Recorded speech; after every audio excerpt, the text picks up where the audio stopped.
नमस्कार, हार्ट भारत देख रहे हैं आप। मैं हूं दिवाकर विक्रम सिंह। आज से ठीक 60 दिन बाद अर्थात 2 महीने बाद, मतलब आज 2 जुलाई है, तो 2 जुलाई से 2 अगस्त और 2 अगस्त से 2 सितंबर 2 सितंबर 2025 के बाद इज़राइल गाज़ा पर बहुत बड़ा हमला करेगा।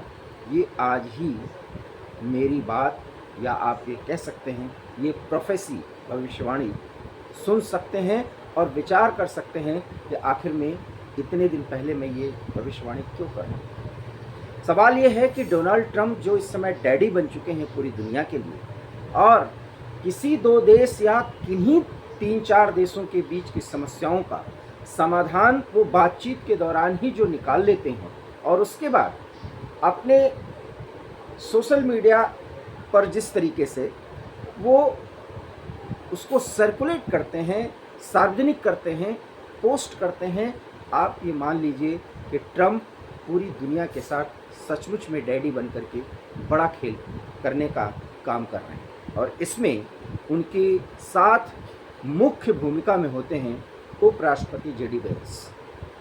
भारत पाकिस्तान के बीच जो संघर्ष चल रहा था उसमें बातचीत पाकिस्तान की तरफ से की गई, लेकिन डोनाल्ड ट्रंप ये कहते हैं कि हमने दोनों देशों से बात की और दोनों देशों का युद्ध रुकवाया। आज विपक्ष इस मुद्दे पर भारत में सवाल उठा रहा है कि आखिर में नरेंद्र ने ट्रंप के सामने सरेंडर क्यों कर दिया। ये देश जानता है कि सरेंडर की बात तो छोड़िए, ट्रंप की बात सुनी भी नहीं गई और ट्रंप ने युद्ध रुकवाने का कोई प्रयास ही नहीं किया था।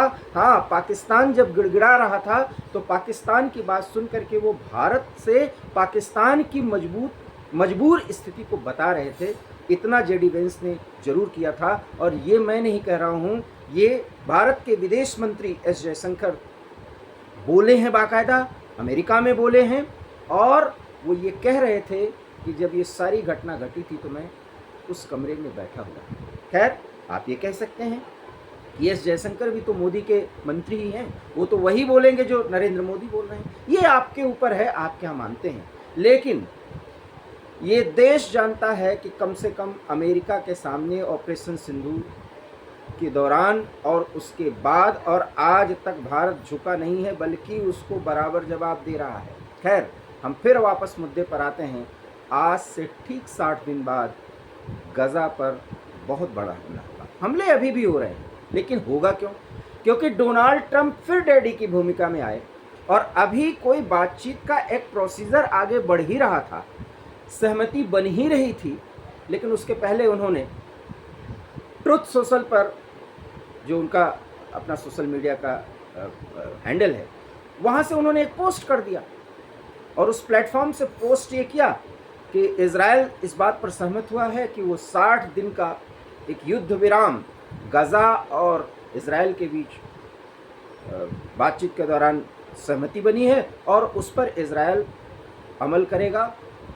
युद्ध विराम की सभी स्थितियां, सभी कंडीशंस को वो फॉलो करेगा। गाज़ा में हमास की भूमिका क्या है आपको बताने की ज़रूरत नहीं है। हमास भी कह रहा है कि हम इससे सहमत हैं, लेकिन हमास ये कह रहा है कि हम 60 दिन का युद्ध विराम नहीं चाहते, हम तो पूर्ण युद्ध विराम चाहते हैं। खैर, हमास की भी सारी सेखी निकल गई, सारी गर्मी निकल गई।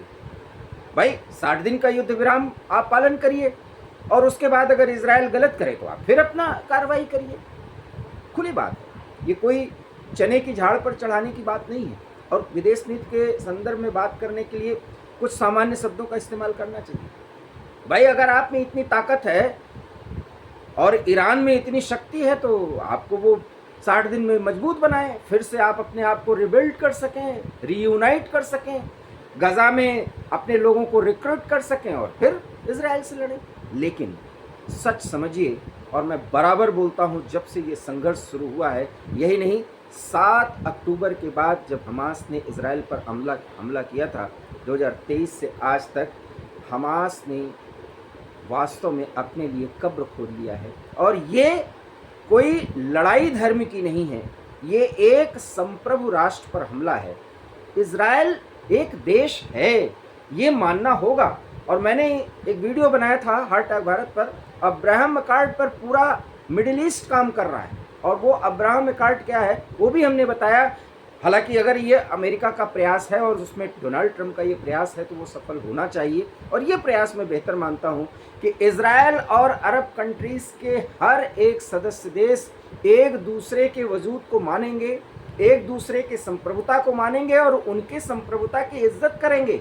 अर्थात अरब देश जिसमें फ़लस्तीन भी शामिल है और गाज़ा पे जो हमास का शासन है वो कोई गाज़ा देश नहीं है, वो फ़िलिस्तीन का पार्ट है।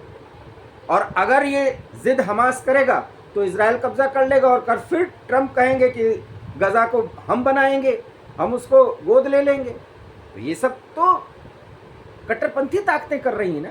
अपनी भद खुद ही अमेरिका के हाथों आप पिटवा रहे हैं और सिर्फ यही वही लड़ाई वही मारकाट। खैर अगर इतनी ताकत होती तो 60 दिन पर ही सहमति बनती। सहमति तो उनको लॉन्ग टर्म युद्ध विराम चाहिए, क्योंकि गज़ा पूरी तरीके से तबाह हो चुका है, बर्बाद हो चुका है। और वास्तव में वहाँ पर जो लोग जो फ़िलिस्तीनी मासूम हैं उनकी स्थिति बेहतर होनी चाहिए। अगर आप ह्यूमन बीइंग हैं, अगर आप मानवता में भरोसा रखते हैं, वो मानवता नहीं कट्टरपंथियों वाला जो प्रोपेगेंडा वाला मानवता की बात मैं नहीं कर रहा हूँ कि अपने तो आप मिसाइल मारो, अपने तो आप किसी देश में घुस करके वहाँ पर गोली मार दो, उसके बाद एक नेकेड लड़की को आप सार्वजनिक रूप से प्रदर्शित करो सेम, और उसके बाद आप धर्म की बात करो। वो वाली मानवता नहीं, मानवता सच में, क्योंकि इज़राइल वास्तव में गज़ा को तबाह कर चुका है। और तबाही इसलिए की क्योंकि इज़राइल पर बहुत बड़ी चोट पहुंचाई थी, लेकिन ये तबाही रुकनी चाहिए। लेकिन फिर वही बात कि 60 दिन के युद्ध विराम के बाद आप देख लीजिएगा फिर हमास इन्हीं मासूम नागरिकों को ढाल बनाएगा और फिर इज़राइल पर हमला करेगा, या उसके और सहयोगी प्रॉक्सीज, मतलब ईरान के प्रॉक्सीज हैं कौन कौन, हिजबुल्लाह, और गज़ा में हमास, समुद्र के रास्ते से हूती। लेकिन ईरान तो खुद ही भागा भागा मारा मारा फिर रहा है, वो क्या आप करेगा। और जितने देश वास्तव में जो इस्लामिक देश जिनको मानना चाहिए, यूएई हुए, सऊदी अरब हुए, ओमान हुए, कतर हुए, बहरीन हुए, मिस्र हुआ, सब देश चाहते हैं कि हमास के इतर गज़ा का वास्तविक विकास हो, गज़ा का एक तरह से फिर से गज़ा को खड़ा किया जाए, उसको उसकी गति दी जाए, उसको सांस दी जाए। जो वेंटिलेटर भी नहीं वो किसी तरह से जी रहा है। मैं पूरे गज़ा शहर की बात कर रहा हूँ। और मजबूरी देखिए कि इज़राइल कहता है कि हम, और ये लड़ाई मैं बार बार कहता हूँ, जब किसी को अपने वजूद को बचाना होगा तो वो ऐसा ही करेगा। क्या आपको नहीं लगता कि भारत को अपने वजूद को बचाने के लिए पाकिस्तान पर आक्रमण करना ही पड़ेगा। और इसलिए जो न्यू नॉर्मल बनाया गया ना कि कोई भी आतंकी कार्रवाई हम पाकिस्तान को पीटेंगे, ये खुली बात, पीटना ही है। आप देखिएगा वो स्थिति सामान्य हो जाएगी। क्यों? क्योंकि अस्तित्व और वजूद की लड़ाई। भाई मियां मुनीर को तो तमगा चाहिए था, वो फील्ड मार्शल बन गया, ये और बात है कि वो फील्ड मार्शल है, बट वहाँ वो स्थिति है उसकी ऐसी अपनी चल रही है, वो फिर करवाएगा।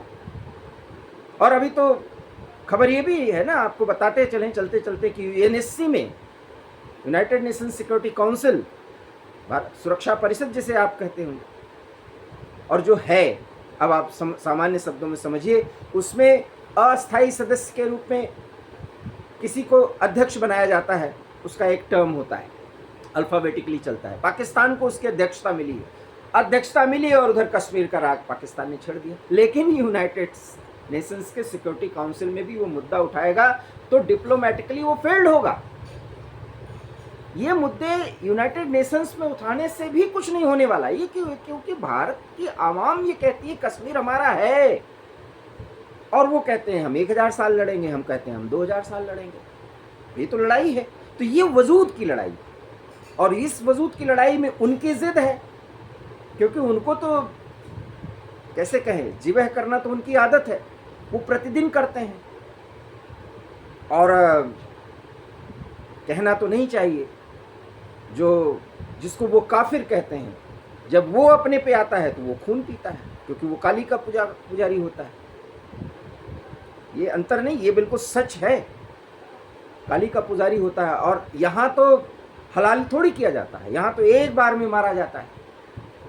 हमारे असम के कामाख्या मंदिर के पास जो बलि दी जाती है उसको देखना चाहिए कट्टरपंथियों को। बलि जब हम अपने पे आएंगे तो फिर हम बलि देते हैं, और फिर वो बड़ा खतरनाक होता है, उसमें खून के अतिरिक्त कुछ देखा ही नहीं जाता। तो खैर, ये वजूद की लड़ाई है, और ये लड़ाई बहुत ही वर्ज पर आ चुकी है, इसलिए इजराइल पर फिर हमला करेगा। डैडी अपना खेल खेल चुके हैं, वो फिर अपना क्रेडिट लेना चाहते हैं कि वो बहुत शांति प्रिय हैं। फिर भी वास्तव में वो जो कहते हैं उन्हें नोबेल मिलने वाला नहीं है। डोनाल्ड ट्रंप को नोबेल पीस प्राइज नहीं मिलेगा, वो पुरस्कार उनको नहीं मिलना है, लेकिन मजबूर हैं। वो इतने क्रेजी हैं नोबेल पुरस्कार को लेने के लिए कि वो सब कुछ गड्ढमड्ढ करने पे तुले हुए। तो इसलिए इजराइल और पूरे अरब देशों को एक साथ मिलाने की उनकी कवायद भी चल रही है। इजराइल और हमास के बीच संघर्ष विराम के भी उन्होंने तिथि दे दी है, जबकि अभी वास्तविक रूप से सबको मिलकर घोषणा करनी चाहिए थी, ऐसा नहीं हुआ है।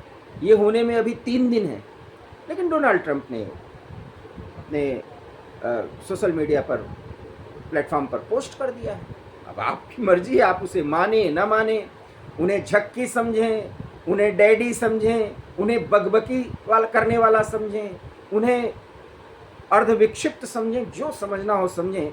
लेकिन फिलहाल डोनाल्ड ट्रंप इसी ढर्रे पर अपनी राजनीति को आगे बढ़ा रहे हैं। पूरी दुनिया में अमेरिका फर्स्ट के नारे को मजबूत करने का जो उनका तरीका है, वास्तव में वह हास्यास्पद है, और सब उनको मान कर भी, उनसे काम लेकर भी उनको नहीं मान रहे हैं। ये सब कुछ दिख रहा है, जो ट्रेड वॉर चीन के साथ कर रहे हैं, जो भारत को भी वो धमकी दे रहे हैं, और ये भी कह रहे हैं कि बहुत बड़ी डील हम भारत के साथ करने जा रहे हैं। सब कुछ गड्ढमड्ढ कर रहे हैं डोनाल्ड ट्रंप।